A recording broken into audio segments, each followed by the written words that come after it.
Okay. All right. Wow. It's been a while. It has been a while since we've done this, haven't we? You know the drill. I'm gonna share out this stream. So give me like the first minute or so. I'm gonna be sharing out the stream, and then we will get started. Um, just been a little busy this week, so I wasn't really able to do um, a full fledged review, like film and edit a review. It's pretty late. Had some things to take care of at home. Obviously, work and whatnot is starting to ramp up just a little bit more. So I'll have, I'm on a bit of a time crunch at work as well to get some things delivered on time and whatnot. So we'll see, man. I just want to, hopefully we can, yeah. Oh, someone retweeted one of my tweets. That's awesome. Anyway, I'll give them a like. All right, let me just do this real quick. Of everyone. So hope everyone's having a good day though. Really do, because I'm feeling. Well, I want to talk about something before we get started, but we will get into that. So give me one sec. It's got a tweet link out as well. So,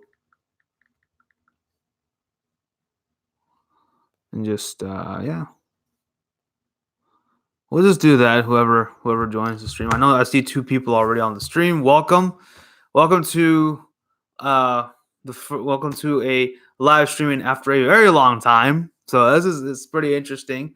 Kind of going back to my roots just a tad bit here. So welcome to the NXT and AEW first ever live NXT and AEW review. So I mean, I know I used to do these for NXT and 205 Live, but we're gonna do it for NXT and AEW. I may do these a little bit more frequently, as I said. Stuff's gotten busy at work. Oh yeah, it's absolutely football, Tim. But Tim Farley, welcome to the stream. So this is pretty cool. I'm excited. So we'll get into it. But a couple of quick announcements that I did want to make. First of all, you all must know now in the wrestling world. If you don't know, you should know now. We do have some new shows hitting the interwebs these days. We have AEW's Dark, which is a whole hour of dark matches, from the All Elite Wrestling and whatnot, and also NWA Power is on YouTube, and it airs every Tuesday. Both shows air every Tuesday. And also I know I made a video that said RIP 205 Live. I probably should take that video down because they're still going strong on Fridays, which is pretty awesome. So I still want to cover all those three shows, and here's how we're going to do it.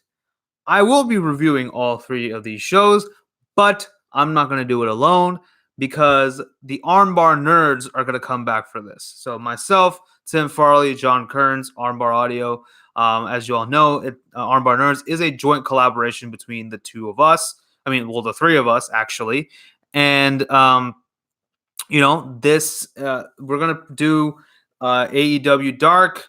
Sorry, just getting a lot of messages on my phone. Watch AEW Dark, NWA Power, and 205 Live.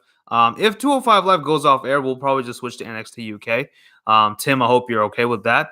And John, if you're watching. So yeah, we're gonna do that this weekend. It'll be this weekend, this Saturday. It'll be on this channel. So for this week, at least for this week, we're gonna do it on this channel. Next week we'll figure it out. We may put it on Armbar Audio next week, or start a new channel for Armbar Nerds altogether. We'll keep you guys posted. Keep it tuned in to this channel and Armbar Audio for more announcements on that. That's going to be really, really exciting. I cannot wait to dive into all three of these shows. NWA Power, I still need to finish up NWA Power and AEW Dark. I still need to watch Kenny versus Janela. I heard that was a stupid, crazy main event. So I'm really excited. So I'll definitely be watching that after the stream, and also AEW and also Power. Another thing, it's just not really an announcement, but I did want to say this because I feel that you guys are very much very very close to me. You all 213 of you on subscribe to my channel.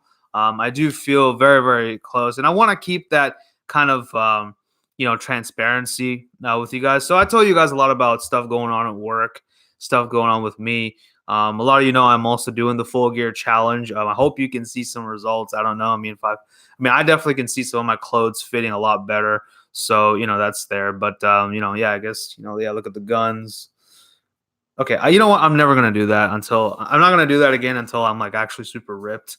So well, I'm sorry you had to see that. But anyway, so yeah, hey, hey, Sean Spears, up yours, buddy. Anyway, oh yeah, a little bit of the bubbly. Anyway, for those who don't know, there was in case you're wondering why I dished Sean Spears, I actually once, this was during the Andre the Giant Battle Royal for last year's WrestleMania. And Ty Dillinger, well, when he was Ty Dillinger, he was going to enter the thing, and he's like, yeah, I'm going to win. And I stupidly wrote, man, you're not going to win. And I said, you totally are not going to win. And he's like, yeah, and you're totally not into fitness. So basically, in essence, he basically just called me fat. So asshole. Anyway, yeah. So I think that's perfect now that he's a heel on AEW. Because that was a dick heelish move. So you know what? I'm a year later. I took that to heart. Did the Full Gear Challenge. Well, still doing the Full Gear Challenge. Feeling a little bit better about myself. I think I've lost a little bit of weight. Feeling good. So again, Sean Spears, up yours. Anyway, but other than that, I think I should talk about this. So this morning, I had a bit of a rough morning. I woke up pretty late. I usually get up around 6:30 to go to work. Woke up around 7, and and then I also, as I was running down the stairs, I almost tripped and fell on the stairs. Then, I also, and then also, I kind of got a little emotional this morning. I actually started crying on my way to work. I dropped off my sister. That's kind of when I started crying. Was doing that, and then I was on my way to work, and I was still kind of bawling my eyes out. Got into work, and then I had to just go into the bathroom, and then just everything just had to pour out of me. I was looking a mess. And yeah, already someone left. Why? Yeah, I don't know. Honestly, that's what I was wondering. I was like, why am I feeling so sad? Why am I just feeling so? Feeling like just crying. I'm I have a great job. My YouTube's going great. I'm, getting into shape and everything, but I don't know. I was just overcome with like a sense of loneliness. I don't know. I was just feeling very, very lonely, past few days. Yeah, sometimes, exactly. Yeah. Like Tim says, sometimes it just hits you for no reason. Yeah.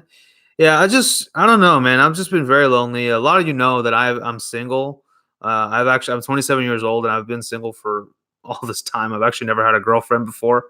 I do. Yes, secret. I do all those dating apps and shit on the phone. I personally would rather meet someone on normally, but hey, that's just how the internet goes. But yeah, I don't know. Just felt really sad, and then I felt fine afterwards. But yeah, just sometimes, like Tim is saying, sometimes it just hits you for no reason. Okay, Cupid work for you. Yeah, I'm using something else. I'm using Bumble, and I'm using Hinge, and yeah, I am also on Tinder. So if you find single ladies, if you find your boy on any of these dating sites, please do swipe right. I would really appreciate it. Anyway, Wow, look at me. Anyway, but yeah, it just felt really it was weird, but it felt lonely, but it just felt like that. And then but I just wanted to say that, hey, look, sometimes it's okay. It's if anyone out there is just not feeling good about themselves or feeling a little sad or they need to vent or they need to let it out, just all I say is better out than in. I mean, I don't know. I've just been keeping these.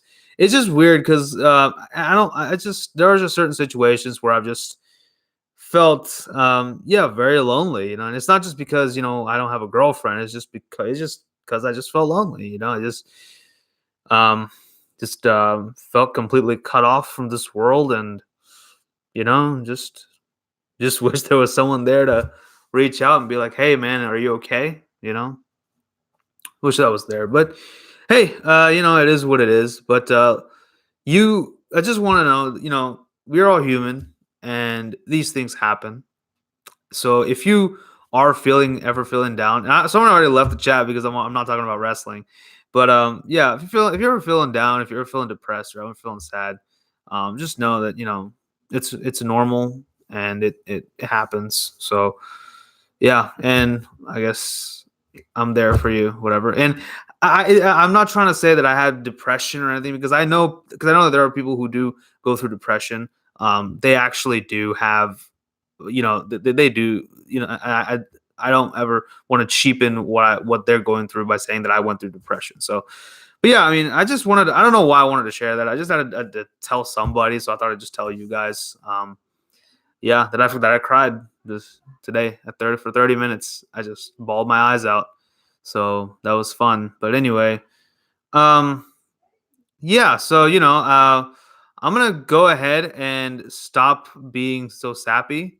I'm going to start let's kind of dive right in though to this week's shows, and we will get into that. And I will do the question mark in the end. So we'll do that. But yeah, let's begin though this week with AEW and NXT, and we'll start with a little bit of the bubbly, and then we'll go into AEW. All right, so let's begin with AEW. I'm just pouring some more bubbly out. So AEW Dynamite began with a match between the Best Friends and the SCU. SCU, of course, being represented by Frankie Kazarian and Christopher Daniels. Now, SCU were making their way to the ring, but Pentagon and Phoenix came in and basically just wrecked their shit. And pretty much Pentagon hit a huge pile driver onto Christopher Daniels on the steel steps. And, the official had to do this whole thing, which usually means it's pretty serious. So, Christopher Daniels has been incapacitated probably for the remainder of this tournament. So Scorpio Sky came out, chases off the Lucha Bros, but of course the damage is done. He's in his street clothes, but he takes off his shirt, tapes up his hands, and decides to get into the match. So we have Kazarian and Scorpio Sky taking on Trent Beretta and Chucky T of the Best Friends in a very good match. This is, of course, another match in the tag team tournament.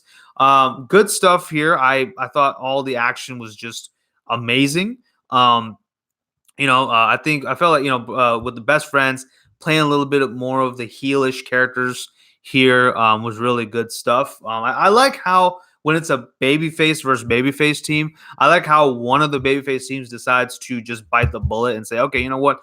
And they decide, you know what? We're going to be a couple of dicks right now. We're just going to be a couple of dicks, or even if it's a singles match and it's, babyface versus babyface, one of them will go, you know what? I think I'm going to be an asshole this match. So I kind of like that. Just a little small presentation notes. But, for a lot of the time, because of the attack by Lucha Bros, Kazarian's back is compromised. So obviously, Best Friends do target his back quite a bit. But of course, Scorpio Sky, being the real MVP of this match, absolutely does so much, especially when he gets the hot tag, just completely wrecks the Best Friends shit. And it was glorious to watch. So, great stuff. Like I said, match finally ends in victory for SCU, so they advance and they will face the Dark Order, who of course had gotten in because of a bye. So they will face them next week in Pittsburgh, which, by the way, Pittsburgh also is where Armbar Audio is from. So there's that. Anyway, but again, great match here. Really excited for this tag team tournament. Let's move on. Now, we then had Santana and Ortiz, basically having a match with a couple of jobbers. This is pretty much a squash. There's nothing really to talk about here. This is a squash match. Went on for like a minute at the very most, and just, yeah, that was it. Afterwards, we did have Le Champion, Chris Jericho. Well, since we're talking about Chris Jericho, Chris Jericho gets on the Titantron and basically says that Santana and Ortiz want the Young Bucks at Full Gear. So looks like we're going to be getting that match at Full Gear. That should be really, really good. I am very excited for that match. So yeah, but we'll see what happens with that. This is not the last we will see of Chris Jericho, as he is in the main event this week. So more on that later. But we do have, of course, a video package. Speaking of, Chris Jericho, we do have a package with his opponent, Cody Rhodes, his opponent for Full Gear. And it just shows that, all he can think about is Chris Jericho. For the next few weeks, even Brandy, his wife, mentions that, hey, says that, her husband is going to be lost to her for these next few weeks because all he can think about is Chris Jericho. So, it was a great, very well-made promo package. We had DDP and a lot of other reviewers made this comment. So I'm going to give credit where credit's due. I know that Jack the Jobber of Cultaholic and Brian Zane of Wrestling with Regret caught this. So, I'm giving them credit where credit's due. But, they did mention that DDP said that, said something, quoted Dusty Rhodes, and I forget the exact quote that he said, but he said something along the lines of, you don't know, until you win your first championship, no one knows who you are, or, you're not a man, something like that. I don't exactly remember what he said. Not you're not a man or whatever, but like, something about winning your first championship. And I don't know how that pertains to Cody, because he has been the first. He was, Ring of Honor world champion and NWA world champion. So I don't know what the hell you're talking about, DDP. I don't know why you're talking about Cody in that sense, but whatever. I get that they're trying to put the AEW title over, which, quite frankly, looks a lot better than most of the titles out there. Anyway, but still, regardless, very well put together promo package. I like this one a lot. So let's move on to our next match. And it is, of course, for the AEW Women's Championship. It is, of course, the champion Riho taking on Britt Baker, DMD, baby. And also a good match. I didn't think it was great. It was fine. Okay, it was a fine match for what it was. It was cool. I don't really have much to say. I mean, I did like one spot where Britt Baker covered Riho, and she of course did the whole like kind of Matrix sliding out of the way kind of a thing. I know she does that a lot, but I just love seeing that.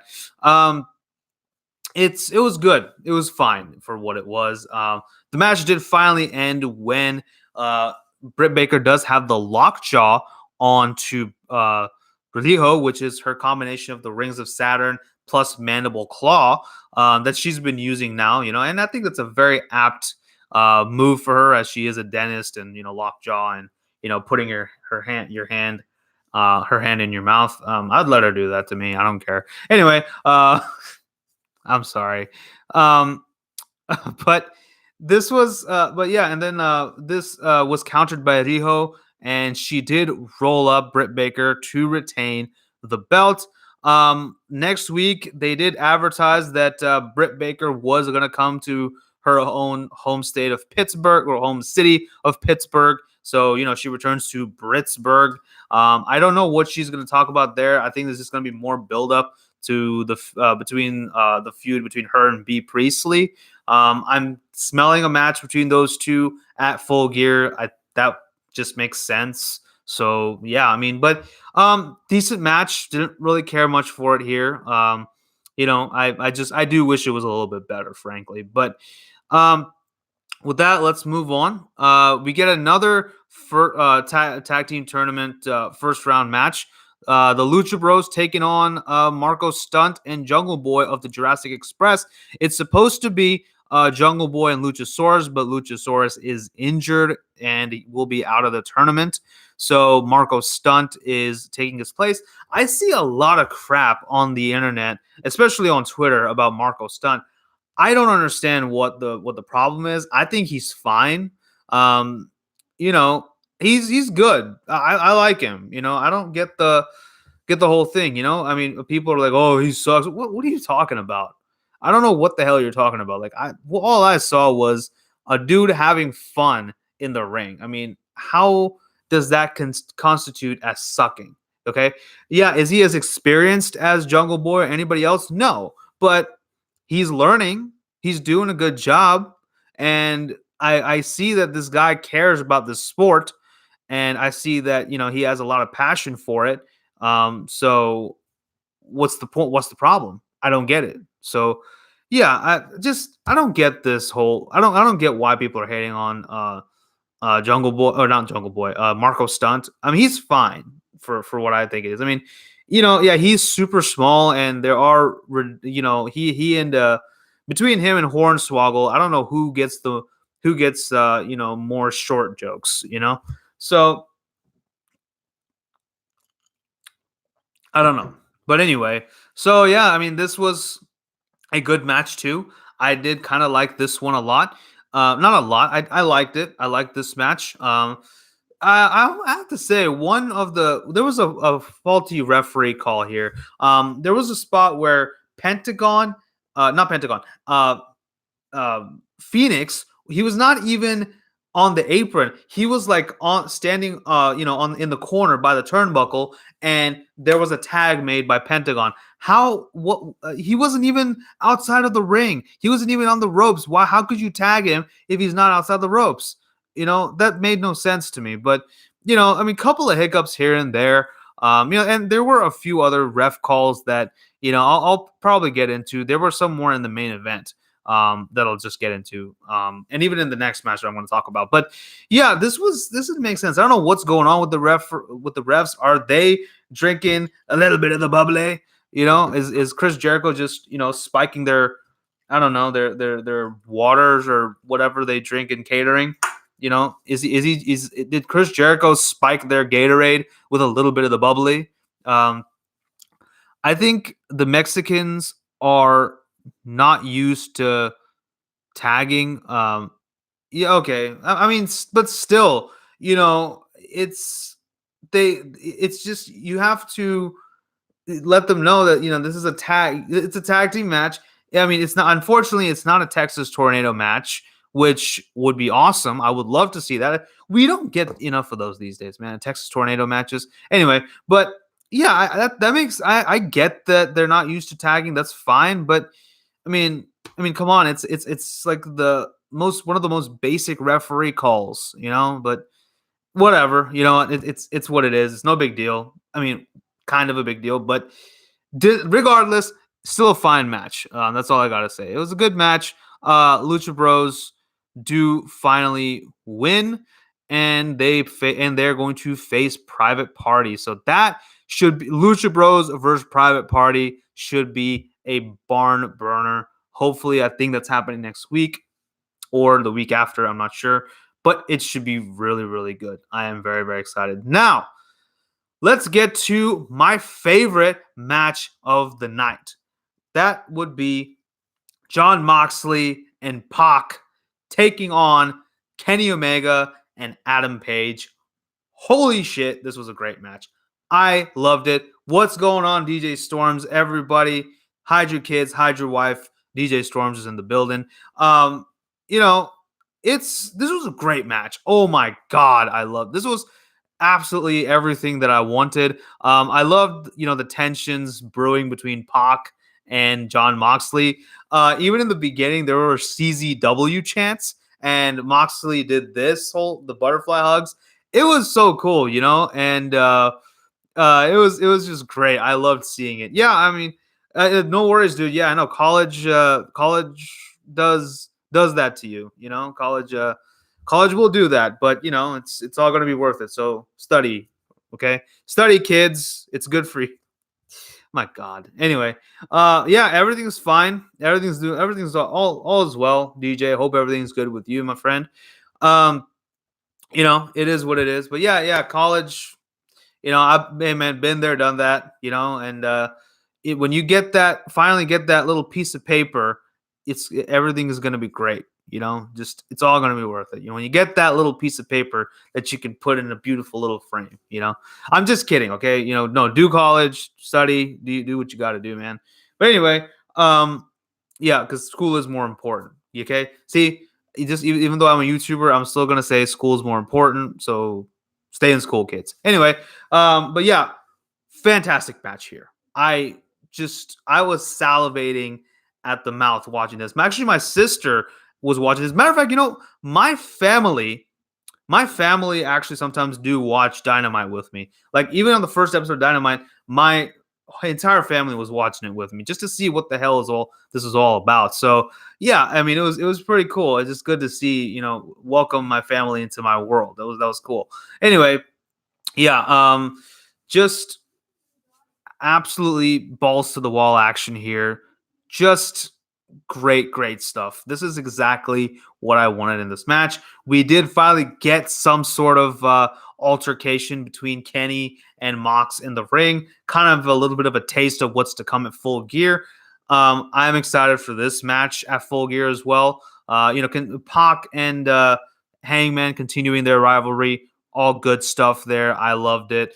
At one point, we finally did get the barbed wire baseball bat and the barbed wire broomstick. Both men took out their respective weapons.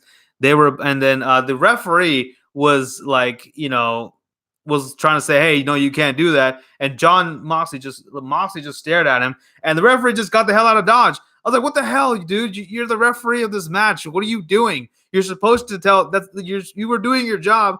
And just because John Moxley gives you a dirty look doesn't mean that you get to get the hell out of Dodge. Okay. But then again, if John Moxley was holding a baseball bat and he was looking into my soul like that, I'd probably do the same. But still, this is your job, dude.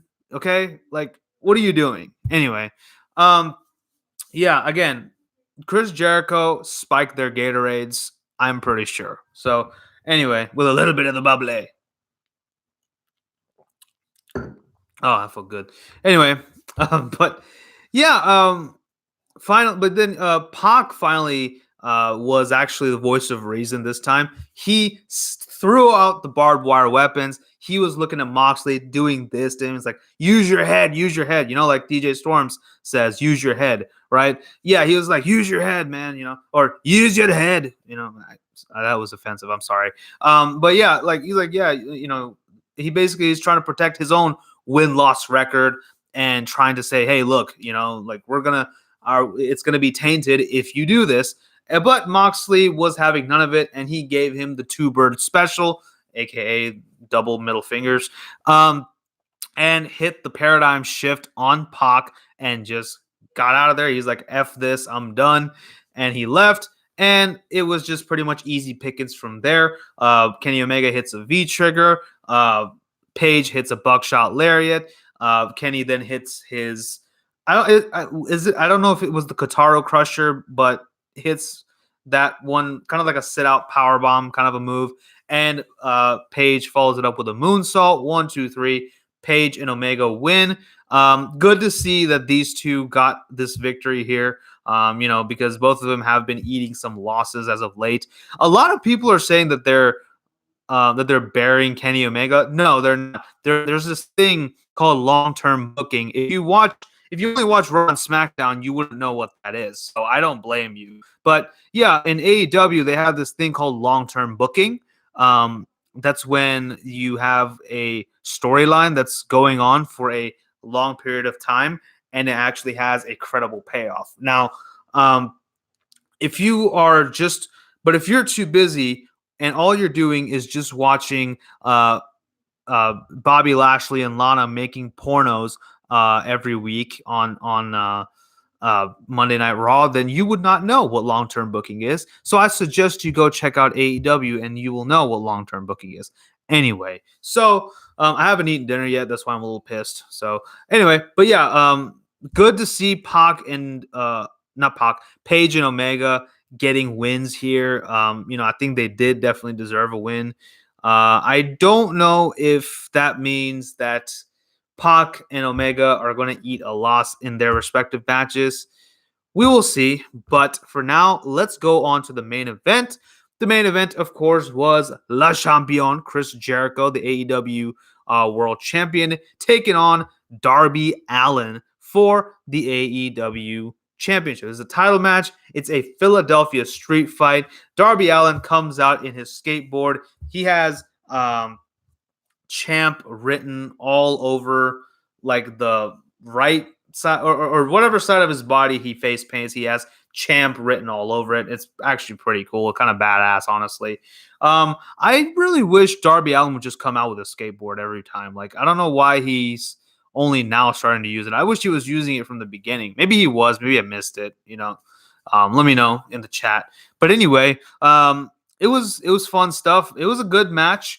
I did like it, though. There were times where I forgot that this was a street fight. I honestly thought that this was just a regular match. And as a matter of fact, there was a point where Darby Allin went for the ropes, and the referee Audrey Edwards started counting. It's a street fight. You're not supposed to count. Like, it's weird. They do their job when they're not supposed to, and then they don't do their job when they're supposed to. What is going on with the referees this week? Like, seriously, what the hell? Get a grip, all you refs. Seriously. Anyway, yeah, but this was still a good match. I did still like it.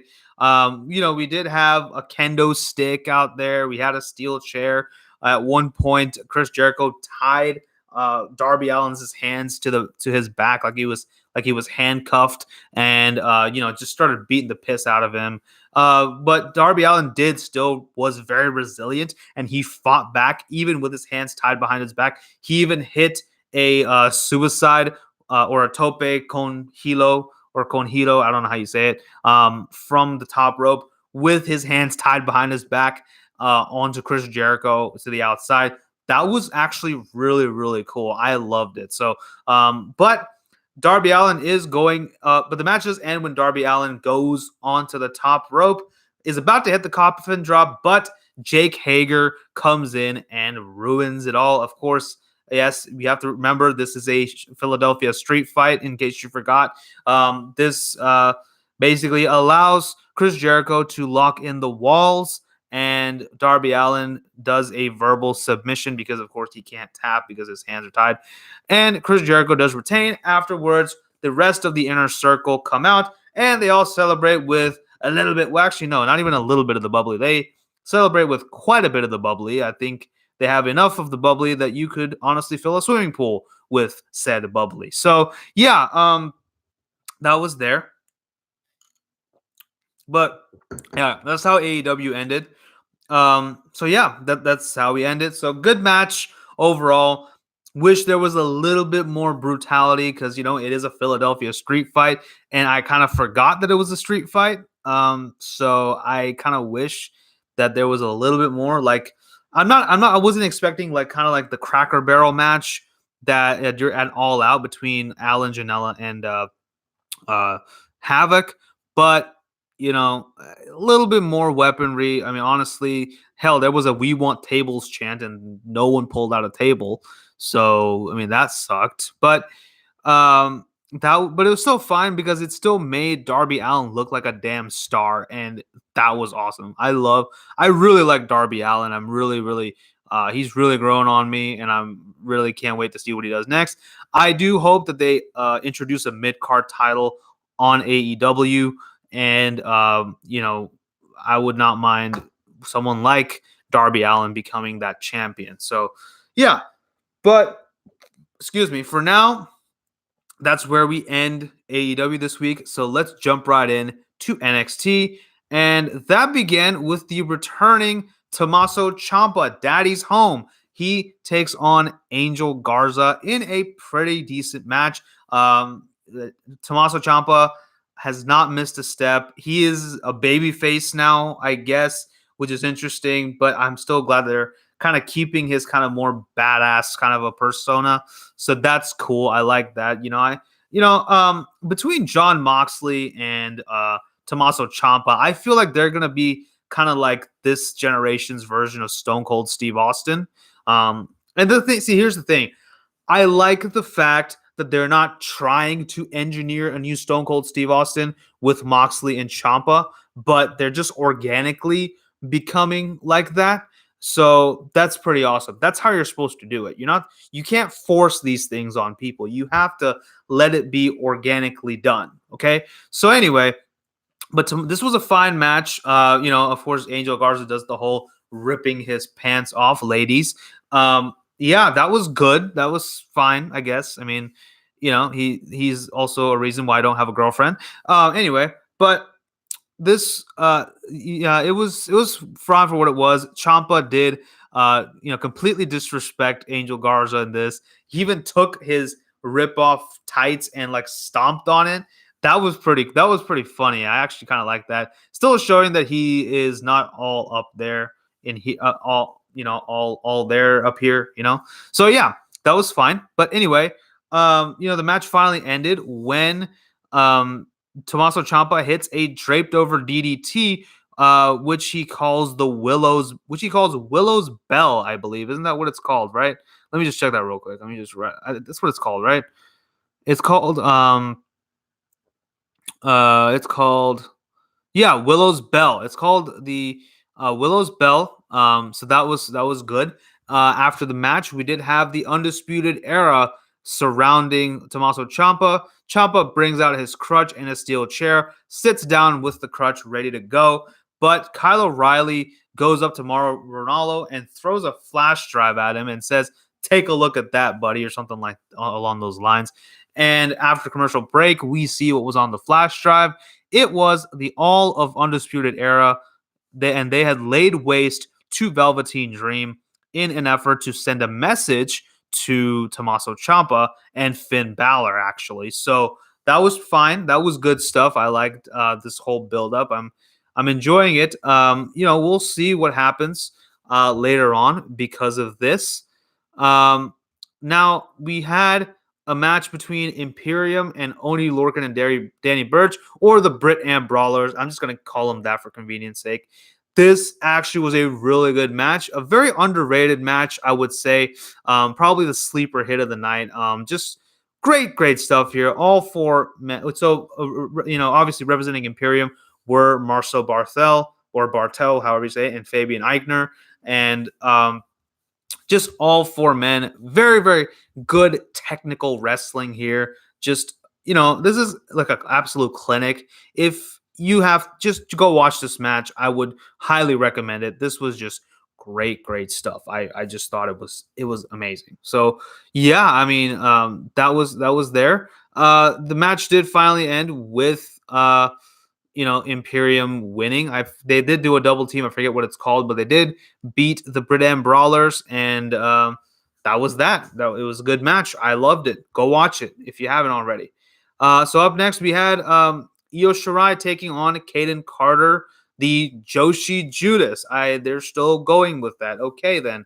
How much longer until she turns up with a bottle of rosé and wears a spiked jackets to the ring. Anyway, so she basically makes quick work of Kaden Carter. She then gets on the mic and she starts talking in her broken English, and the NXT crowd basically said, "We don't understand you, or we can't hear you." That's messed up. Please don't do that. That's not cool.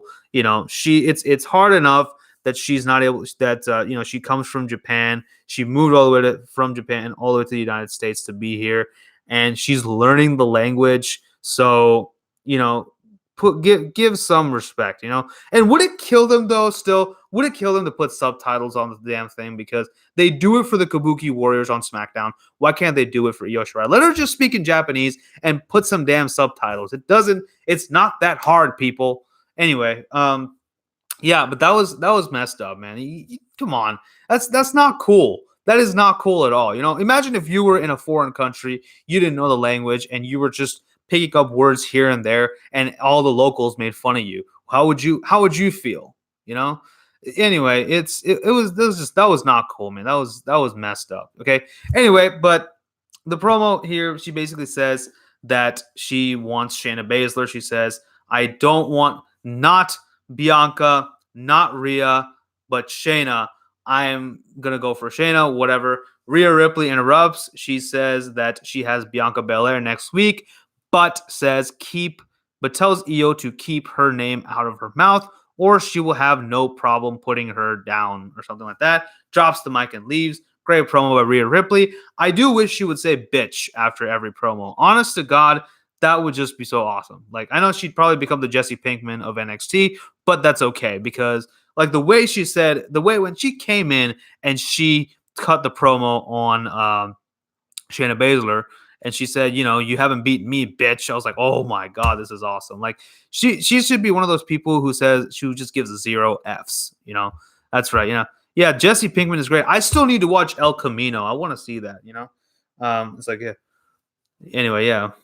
Yeah, Mr. White, you want to cook some meth, bitch? Anyway, that's my Jesse Pinkman, and it's terrible. I know. So, so anyway, I liked it. It was fine. Really excited for Bianca Belair and Rhea Ripley next week. That should be a really good match. Cannot wait for it. It should be very similar to this next match, which was Keith Lee versus Dominic Dijakovic in a rubber match, and the stakes are actually raised now because before the match, William Regal is seen on the balcony area on top of the entrance ramp with Kathy Kelly, Marry Me. They say, and she basically interviews William Regal, and Regal says that the winner of Keith Lee and Dominic Dijakovic, 3 or 4, I don't remember which part this is, will get a shot at Roderick Strong's North American title next week. So the stakes have been raised, and this match is underway. If you've watched the last matches, you know what to expect, and that's not necessarily a bad thing because it was just marvelous to watch. I loved every bit of it. I miss Samoa Joe going Regal. Yeah, that's me too. Me too. I think he should come back. He should follow the footsteps of Finn Balor and return. Oh, by the way, yeah, Finn Balor got a high package too. He's going to, I guess, have a match next week. He said something like I have to go back to my past for my future, something like that. So that was a good promo. I liked it. Instead, it was Timothy. Okay. Yeah. That's yeah. So I'm gonna. So anyway, I don't. I'm sorry. I got a little disoriented for a minute. Forgive me. But yeah. I thought this was a really good match. Like I said, if you've seen their previous matches, you know what to expect. Some more greatness from both of these men. So, just that's all you need to know. But the match did end in a no contest because I believe Dijakovic was going for a top rope and Lee and Dijakovic were on the top rope. They were, I think, Dijakovic was about to hit a huge, superplex. But Roderick Strong came in and threw the match out, attacked both men, and Regal came out and said, "Oh, good, good effort." He's like, "Hey, man, that was smart. That was really, really smart." Roderick Strong, but not smart enough. Rana. Okay, he tried a Rana. Okay. Sorry. Forgive me, Timothy. Please forgive wrestling gods. Please forgive me. Anyway, I'm just messing around. But anyway. Yes, okay, he tried a Rana. So, yeah, he tried a Rana. Roderick Strong got involved. The match got thrown out. And next week, basically, Regal announces that it's going to be a triple threat for between Strong, Lee and Dijakovic for the North American title. That should be good. Thank you, Tim. Somehow you can talk to the wrestling gods, but that's cool. Yeah, so that was great, and I like this was fine. I'm excited for next week. So let's move on to the next match, which is Matt Riddle, bro, taking on Bronson Reed, and this was a fine match. It was good. It's kind of interesting to see Matt Riddle kind of being relegated to the lower mid card, basically. Nothing against Bronson Reed. First of all, he's a really good wrestler, but let's face it, he is not exactly in the title picture. He's not in the North American title picture. They're kind of still working their way up the roster, but um, good hard hitting stuff between both of these competitors. I liked it a lot. It was great. But finally, Matt Riddle does win the match with I forget what he used. He oh yeah, he hit the bro to sleep and a power bomb and finally finished. It said okay, I'll just read it out. It said Riddle especially wowed the NXT universe with a series that included a bro to sleep and a power bomb before later finishing Reed off with the bro Derek to seal the win. Okay, and that was cool. Well, 2 hours and two male belts make for a mid card and a low mid card. Yeah, I know, I get it. That's Gotch style tombstone. Oh, okay, it's a Gotch style tombstone. Okay, fine. Yeah, it's called the Bro Derek. I mean, okay, I mean it's a obvious reference to the actress Bo Derek, but yeah, I mean, yeah, I've actually never seen any of her movies. If there's any good movies of hers that just go ahead, leave it in the chat. Anyway, I mean, not that I care too much about Bo Derek, but yeah. So anyway, Tainara Conchi takes on the returning Tegan Knox. She is, of course, returning after months on the shelf because of an injury she suffered at the Mae Young Classic, and now she's back in her first match since her injury. Fine match here. Mainly, most of this was just to legitimize Tegan Knox as a competitor and whatnot. So it was good stuff here. Both women absolutely brought it to the table. Conchi did get some licks in and whatnot, but ultimately Tegan Knox did hit the shiniest wizard of them all, or whatever she calls it, and wins the match. Afterwards, her friend Dakota Kai comes in. They both hug it out, and they're about to get interviewed when Shayna Baszler and her horsewomen buddies come out and basically bully the two women, and we'll see where this goes. I'm thinking we're going to have Tegan Knox and Dakota Kai versus Duke and Shafir, so that should be a fine match, even though I do feel Duke and Shafir are still very green, but we'll see how the match is. But with that, let's move on to our next match, which is, excuse me, which is Killian Dane taking on Boa. Now, Killian Dane did basically kill Boa last week, and Boa is looking for some sort of retribution. Oh, yeah, and the same thing happened because Boa was cutting a promo in Mandarin, and people were like, oh, we can't hear you. I was like, dude, just why? What is your problem in life? Anyway, so this was also a good match. I thought this was a fine match. It was a short match, pretty short and sweet in my opinion, but good bounce back for Killian Dane after obviously he lost the feud between him and Matt Riddle, and it was good stuff. So we did have Boa getting some licks in using his martial arts against Killian Dane. But finally, Dane did end the match with 3 consecutive Vader bombs and an abdominal stretch for Boa to tap out. So Killian Dane does continue his path of destruction.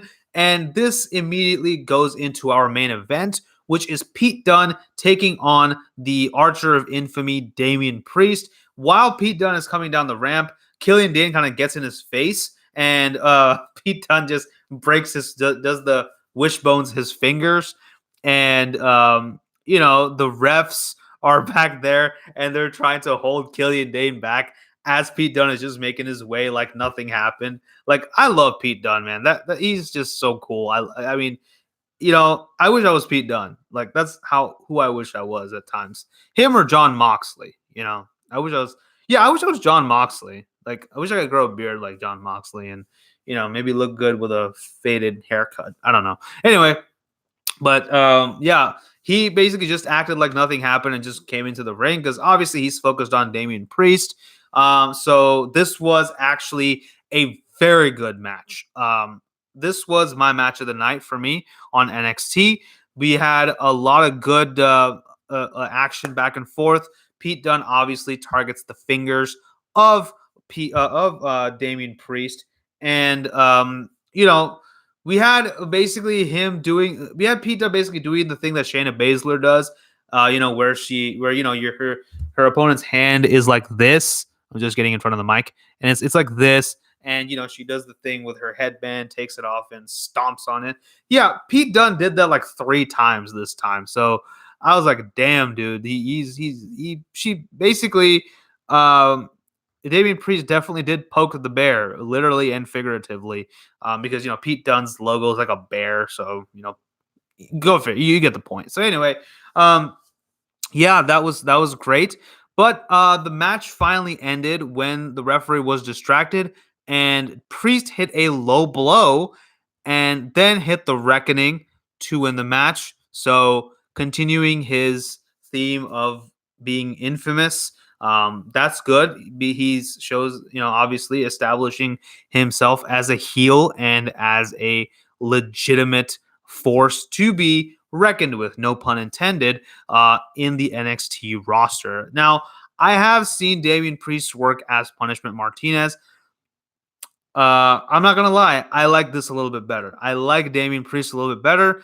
I think it gives him a little bit more charisma and a little bit more of a character, as compared to someone like Punishment Martinez, who basically was very much like The Undertaker and Baron Corbin when he had hair, had a child. So, that's my opinion. But I still really like Punishment Martinez in the ring. I didn't care much for him as a character, but I liked him in the ring. So I like the fact that they're giving him a little bit more character as Damian Priest. So that's good on NXT. But that's how we did end out NXT. Now, let's talk about what I felt about both these shows.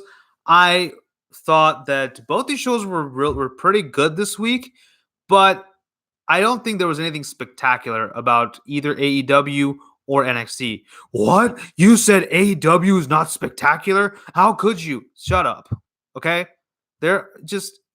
I'm so sorry that I have my own opinion and it's not that AEW is awesome. I think unfortunately I have to reiterate this for the internet out there. Just because I didn't say that something was just balls to the wall, amazingly fantastic, does not mean that I hated the show. I enjoyed, genuinely really enjoyed AEW Dynamite, and I also really enjoyed NXT. Now, I don't know which I wouldn't say which show won for the week, honestly. I think both were still really good. They didn't do anything spectacular, like I said. I think honestly both shows maybe not, NXT a little bit more than AEW, but NXT definitely blew their load their first 2 weeks. I'm sorry, that's a graphic expression. But yeah, literally they just unloaded the big guns right off the bat, with title match after title match. I think three title matches across 2 weeks. And excuse me. And then of course AEW with them having forming with Jake Hager making his debut and the Inner Circle and all that good stuff, and obviously Jon Moxley and Chris Jericho wrestling 2 weeks in a row. So I mean, yeah, they basically absolutely just both guys were just coming out guns blazing. Both promotions were, and I think it's cooled down just a little bit this week. Yeah, but I still like both shows, so there's that. As far as matches that I really enjoyed, as far as AEW goes, I did enjoy Kenny Omega and Hangman versus Pac and Jon Moxley. That was my favorite match. The Philadelphia Street Fight was also pretty good, even though faulty refereeing. SCU versus Best Friends. I actually like that match. So yeah, those were my matches of the night for AEW. On NXT, I did still enjoy. I did enjoy Tommaso Ciampa versus Angel Garza because I just love seeing Ciampa back. I really did like Keith Lee versus Dominic Dijakovic, even though it ended in a no contest. And of course, the main event, obviously Damian Priest versus Pete Dunne. All three really good matches. So those were my matches. Now, moving on to the question mark. Now, the last time I asked this question, I asked, do you think that NXT is, worrying too much about competing with AEW? And Tim Farley once again answered this question. He said that basically he didn't feel like last week NXT was worried about AEW or something along those lines, right, Tim? I hope I got your response right. If I didn't, just you can go ahead and type it in the chat. So yeah, I guess I could see that, and I think even more evident this week is both brands are just trying to put on a good show, and I think that's how it should be. I don't think they need to be worrying about they don't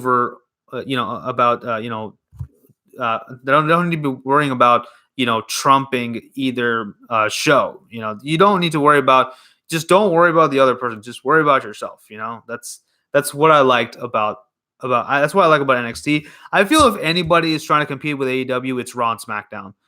They're doing a terrible job at it, of course, but yeah, it's Raw and SmackDown. I mean, why the hell would they bring in Tyson Fury and Cain Velasquez of all people? First of all, like I don't care about either of those guys. So why else would they bring those guys in there? Because oh look, you got Jack Swagger. Oh, who cares? We got these guys. I mean, like, come on, it's basically they're like Vince McMahon thinks like a 14-year-old. Seriously. Anyway, I don't want to get into that, but I don't think NXT is worried too much about AEW. I mean, yeah, they got on the USA Network on Wednesdays. I think that was the one thing, but I think at this point they're both brands are just worried about giving us a good show, and that's all that matters. So yeah, that's pretty much it. But as far as this week's question mark, now I was wondering what I could talk about here. Now, oh yeah, so Chris Jericho. Now, obviously, he has the inner circle. We have Sammy Guevara in there again. We have Sammy Guevara, we have Jake Hager, and we have Santana and Ortiz.